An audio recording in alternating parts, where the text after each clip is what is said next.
Everyone, welcome to Vikas analysis. और दोस्तों, आज हम बाल विकास के महत्वपूर्ण प्रीवियस ईयर प्रश्न को देखेंगे दोस्तों, जो कि आपके आने वाले टीचिंग एग्जाम के लिए बहुत ही इम्पोर्टेंट है। तो दोस्तों, अगर आप हमारे चैनल पर पहली बार आए होंगे तो प्लीज़ हमारे चैनल को एक लाइक और सब्सक्राइब सपोर्ट जरूर करिएगा और अपने मित्रों तक दोस्तों इस वीडियो को जरूर शेयर करिएगा ताकि उनको हेल्प मिल सके।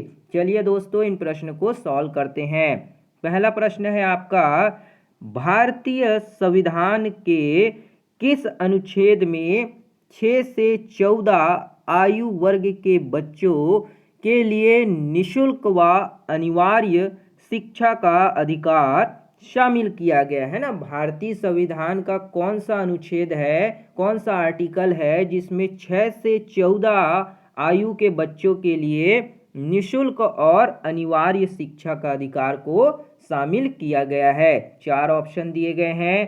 पहला ऑप्शन है अनुच्छेद 26, दूसरा ऑप्शन है अनुच्छेद 15, तीसरा ऑप्शन अनुच्छेद 45 और चौथा है अनुच्छेद 21A। तो आपको बताना है कि इनमें से कौन सा ऑप्शन जो होगा वो 6 से 14 वर्ष के बच्चे के लिए अनिवार्य और निशुल्क शिक्षा का अधिकार देता है। तो इसका सही आंसर क्या हो जाएगा? तो वो होगा आपका अनुच्छेद 21A, है ना। अनुच्छेद 21A में जो है 6 से 14 साल के बच्चों के लिए जो है अनिवार्य व निशुल्क शिक्षा की बात की गई है। तो ऑप्शन नंबर डी आपका अनुच्छेद 21A करेक्ट आंसर हो जाएगा। अगला प्रश्न देखते हैं। अगला प्रश्न है आपका यहाँ पे, क्रेस्मर ने व्यक्तित्व को निम्न में से किस प्रमुख प्रकार में वर्गीकृत किया है ना। क्रेस्मर ने व्यक्तित्व पर्सनालिटी को किस प्रमुख प्रकार में जो है क्लासिफाई किया है, पूछा जा रहा है। पहला ऑप्शन है आपका कृशकाय यानी कि दुर्बल, दूसरा है सुडोलकाय, तीसरा है आपका यहाँ पे गोलकाय, है ना, ये गोलकाय होगा, और चौथा है आपका उपरोक्त सभी।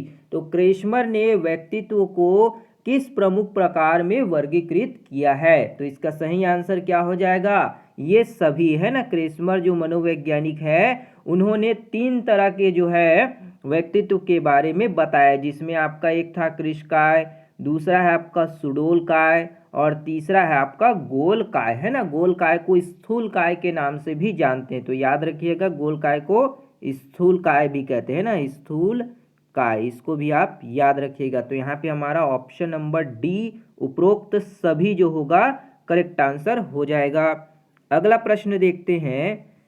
अगला प्रश्न है आपका यहाँ पे, TAT का उद्देश्य निम्न में से किसका मापन है ना। जो TAT जो टेस्ट किया जाता है वो किसके लिए किया जाता है, आपसे यहाँ पे पूछा जा रहा है। पहला ऑप्शन दिया है आपका बौद्धिक क्षमता के लिए, दूसरा है अभिक्षमता, तीसरा है आपका अभिवृत्ति और चौथा है मूल्य। तो TAT जो टेस्ट है इसका उद्देश्य किसको मापने के लिए किया जाता है? तो इसका सही आंसर क्या हो जाएगा? तो वो होगा यहाँ पे अभिक्षमता, है ना। अभिक्षमता को मापने के लिए TAT का परीक्षण जो है किया जाता है ना। जो अध्यापन अभिक्षमता टेस्ट जो होता है वो अभिक्षमता को मापने के लिए किया जाता है। तो ऑप्शन नंबर बी जो होगा आपका अभिक्षमता यहाँ पे करेक्ट आंसर हो जाएगा, है ना। और अगर आपसे पूछा जाता है कि TAT का जो निर्माण है वो किसके द्वारा किया गया है, तो याद रखिएगा इसका निर्माण जो है शर्मा ने किया है ना। शर्मा नाम के एक व्यक्ति थे, उनके द्वारा जो है इसको किया गया है। अगला प्रश्न देखते हैं। अगला प्रश्न है आपका यहाँ पे, संघनन का सिद्धांत निम्न में से किसकी व्याख्या करता है ना। जो संघनन का सिद्धांत है वो किसकी व्याख्या करता है, आपसे यहाँ पे पूछा जा रहा है। पहला ऑप्शन है अधिगम यानी सीखना, दूसरा है स्मृति, तीसरा ऑप्शन है आपका अभिप्रेरणा और चौथा है आपका सृजनात्मकता। तो संघनन का जो सिद्धांत है वो किसके बारे में बताता है, ये आपसे पूछा जा रहा है। तो इसका सही आंसर क्या हो जाएगा? तो वो होगा आपका स्मृति, है ना। स्मृति जो होता है ये संघनन के बारे में जानकारी देता है ना, जिसमें मस्तिष्क में क्या है, सूचनाओं को आप एकत्रित करके रखते हैं ना। तो ये स्मृति आपका यहाँ पे करेक्ट आंसर हो जाएगा। अगला प्रश्न देखते हैं। अगला प्रश्न दिया है आपका यहाँ पे, निम्न में से कौन सी शिक्षा मनोविज्ञान की सर्वाधिक व्यक्तिनिष्ठ विधि है ना, कौन सी शिक्षा जो है मनोविज्ञान की सब सर्वाधिक जो है व्यक्तिनिष्ठ विधि है, वो आपको यहाँ पे बताना है। पहला ऑप्शन है आपका अंतर्दर्शन, दूसरा है अवलोकन, तीसरा ऑप्शन है आपका बहिर्दर्शन और चौथा है प्रयोगीकरण। तो कौन सी शिक्षा जो है वो मनोविज्ञान की दृष्टि से सर्वाधिक व्यक्तिनिष्ठ विधि होगी, वो आपको यहाँ पे बताना है। तो इसका सही आंसर क्या हो जाएगा, तो वो होगा आपका यहाँ पे अंतर्दर्शन विधि, है ना। अंतर्दर्शन विधि जो है जिसमें विद्यार्थी या व्यक्ति के जीवन के इतिहास को जान करके क्या निकाला जाता है, निष्कर्ष निकाला जाता है। तो यहाँ पे ऑप्शन नंबर ए अंतर्दर्शन आपका करेक्ट आंसर हो जाएगा।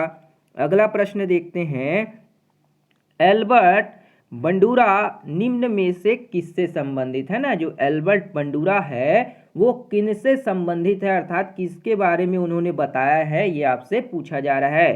पहला ऑप्शन है सामाजिक अधिगम सिद्धांत, दूसरा ऑप्शन है व्यवहारवादी सिद्धांत, तीसरा है संज्ञानात्मक विकास का सिद्धांत और चौथा है मनोलैंगिक विकास। तो एल्बर्ट बंडूरा जो है किससे संबंधित है, अर्थात किसके बारे में उन्होंने बताया है, ये पूछा जा रहा है। तो इसका सही आंसर क्या हो जाएगा, तो वो होगा उनका सामाजिक अधिगम का सिद्धांत, है ना। सामाजिक अधिगम का सिद्धांत जो है एल्बर्ट बंडूरा ने बताया है। तो ऑप्शन नंबर ए आपका यहाँ पे सामाजिक अधिगम का सिद्धांत एल्बर्ट बंडूरा से करेक्ट हो जाएगा। अगला प्रश्न देखते हैं। अगला प्रश्न है आपका, दर्पण चित्र परीक्षण किसको मापने हेतु प्रयुक्त किया जाता है ना। आपने बीएड किया होगा या डीएड किया होगा तो वहाँ पे आपने दर्पण चित्र परीक्षण जो है जरूर किया होगा, है ना। तो ये दर्पण चित्र परीक्षण जो है किसको मापने के लिए किया जाता है, पूछा जा रहा है।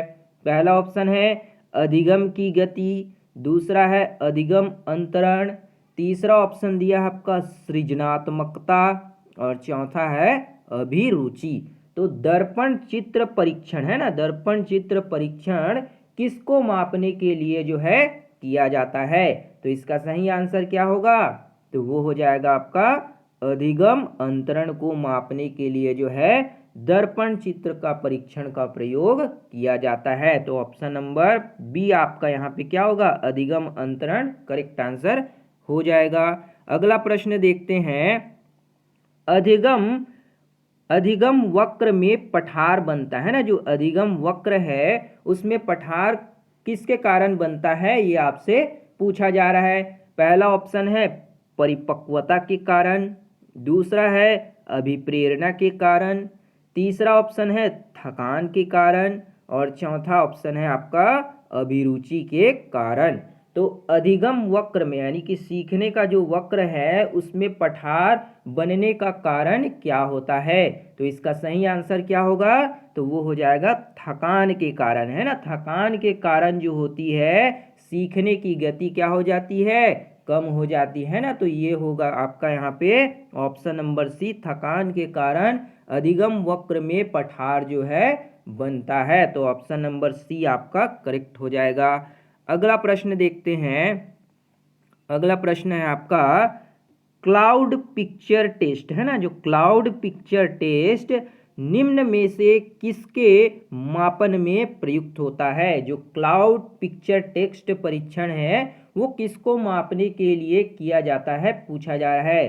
पहला ऑप्शन है बुद्धि मापने के लिए, दूसरा है व्यक्तित्व, तीसरा ऑप्शन है आपका अभिक्षमता और चौथा है अभिरुचि। तो क्लाउड पिक्चर टेक्स्ट जो है किसको मापने के लिए किया जाता है, तो इसका सही आंसर हो जाएगा व्यक्तित्व यानी पर्सनैलिटी को मापने के लिए क्लाउड पिक्चर टेस्ट जो है किया जाता है। बहुत ही इंपॉर्टेंट प्रश्न है, अक्सर एग्जाम में पूछा जाता है ना, तो याद रखिएगा क्लाउड पिक्चर टेस्ट जो है व्यक्तित्व को मापने के लिए किया जाता है। तो ऑप्शन बी आपका करेक्ट हो जाएगा। दोस्तों अगर वीडियो बढ़िया लग रहा हो तो अपने दोस्तों में लाइक जरूर करवाइएगा और शेयर सपोर्ट भी जरूर करिएगा, है ना, ताकि सभी लोगों को इसका बेनिफिट मिल सके। ये सभी जो है आपके प्रीवियस ईयर प्रश्न हैं जो कि आपके टीचिंग एग्जाम में पूछे जा चुके हैं, है ना, तो इनको आप जरूर से अपने दोस्तों में शेयर करिएगा।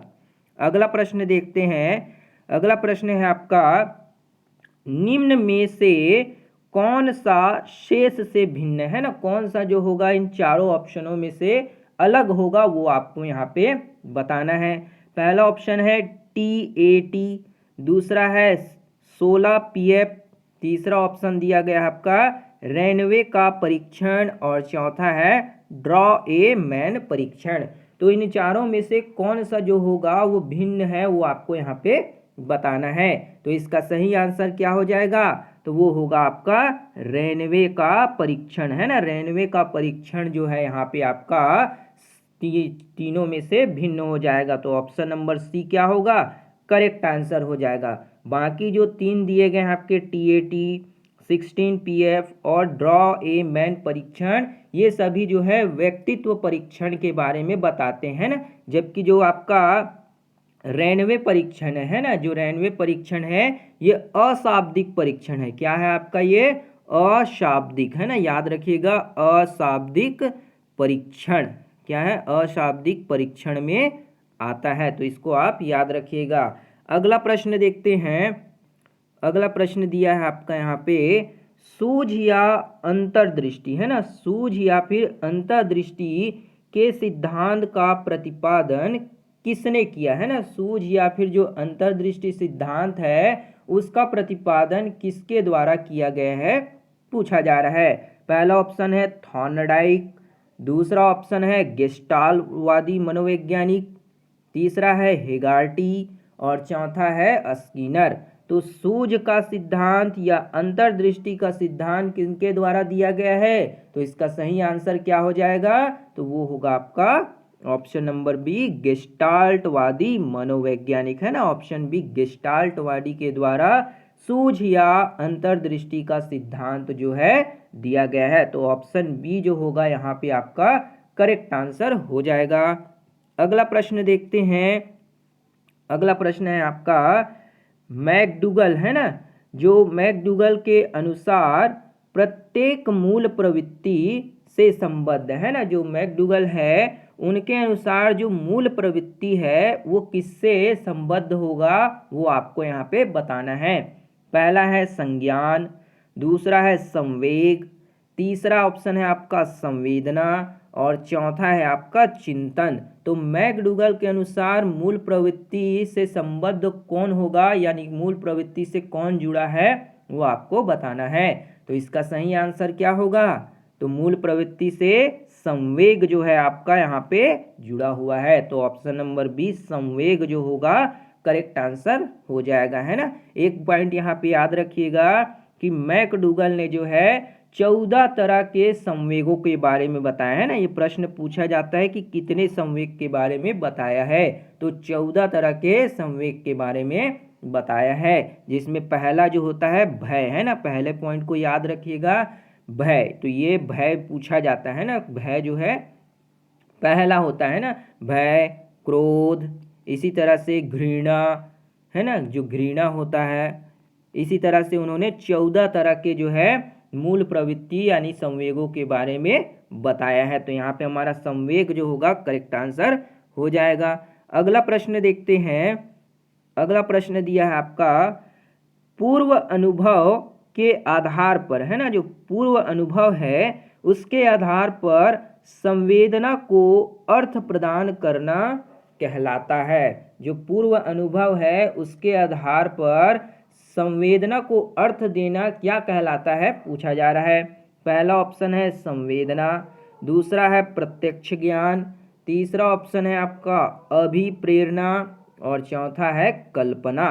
तो इसका सही आंसर क्या हो जाएगा, तो वो होगा प्रत्यक्ष ज्ञान, है ना भाई। प्रत्यक्ष ज्ञान जो होता है वो पूर्व अनुभव के आधार पर क्या है, संवेदना को एक अर्थ देने का काम करता है। तो प्रत्यक्ष ज्ञान आपका यहाँ पे करेक्ट आंसर हो जाएगा। अगला प्रश्न देखते हैं।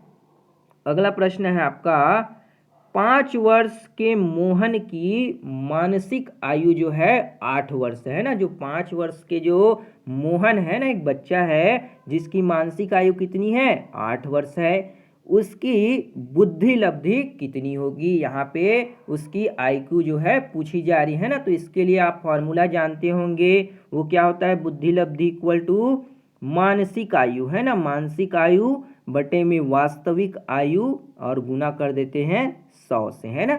तो यहाँ पे 5 वर्ष के मोहन की मानसिक आयु है ना, मानसिक आयु कितनी दी गई है 8 वर्ष है ना मानसिक आयु, और वास्तविक आयु कितनी है 5 वर्ष। इसको हम 100 से गुना कर देंगे। जब हम इसको सॉल्व करेंगे तो ये क्या हो जाएगा, ये होगा आपका 2 बार, यानी कि ये होगा 160। तो 5 वर्ष के मोहन की मानसिक आयु 8 वर्ष है, तो उसकी बुद्धि लब्धि कितनी होगी 160 जो होगी उसकी बुद्धि लब्धि होगी, यानी कि ऑप्शन नंबर बी जो होगा करेक्ट आंसर हो जाएगा। अगला प्रश्न देखते हैं। अगला प्रश्न है आपका, कौन सा बुद्धि लब्धि स्तर मंद बुद्धि है ना, जो मंद बुद्धि वाले बच्चों का प्रशिक्षण योग्य बुद्धि लब्धि स्तर कहलाता है ना। जो मंद बुद्धि वाले बच्चे होते हैं उनकी बुद्धि लब्धि स्तर कितनी होती है आपसे यहाँ पे पूछा जा रहा है। पहला ऑप्शन है 70 से लेकर के 79 तक, दूसरा ऑप्शन है 50 से लेकर 69, और तीसरा ऑप्शन दिया गया है 36 से लेकर 49 तक, और फोर्थ ऑप्शन है 35 एवं निम्न। तो कौन सा बुद्धि लब्धि स्तर जो होगा वो मंद बुद्धि वाले बच्चों तक होगा। तो इसका सही आंसर क्या हो जाएगा, तो वो होगा यहाँ पे आपका 36 से 49 तक है ना। इस लेवल के जो आईक्यू होते हैं वो मंद बुद्धि वाले बच्चों के होते हैं ना। तो यहाँ पे आपका ऑप्शन नंबर सी जो होगा वो करेक्ट आंसर हो जाएगा। उम्मीद करते हैं दोस्तों आपको ये वीडियो जो होगा समझ आया होगा। अगर वीडियो बढ़िया लगा हो दोस्तों तो अपने दोस्तों में भी शेयर करिए और उनकी हेल्प करिए। मिलते हैं दोस्तों अगली वीडियो में, तब तक के लिए जय हिंद, वंदे मातरम।